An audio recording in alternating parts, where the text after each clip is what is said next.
यमराज और डाकू। एक साधु व डाकू यमलोक पहुंचे। डाकू ने यमराज से दंड मांगा और साधु ने स्वर्ग की सुख सुविधाएं। यमराज ने डाकू को साधु की सेवा करने का दंड दिया। साधु तैयार नहीं हुआ। यम ने साधु से कहा, तुम्हारा तप अभी अधूरा है। मृत्यु के बाद एक साधु और एक डाकू साथ साथ यमराज के दरबार में पहुंचे।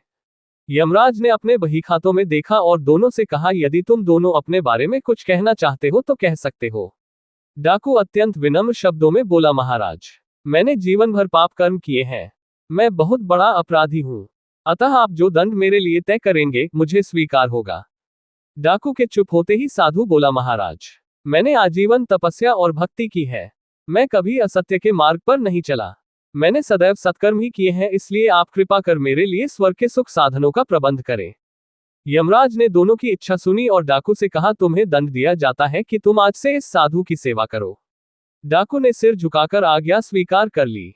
यमराज की यह आज्ञा सुनकर साधु ने आपत्ति करते हुए कहा, महाराज, इस पापी के स्पर्श से मैं अपवित्र हो जाऊंगा। मेरी तपस्या तथा भक्ति का पुण्य निर्थक हो जाएगा।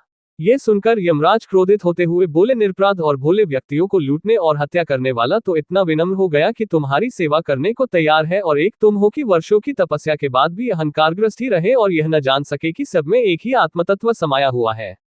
तुम्हारी तपस्या अधूरी है, अतः आज से तुम इस डाकू की सेवा करो।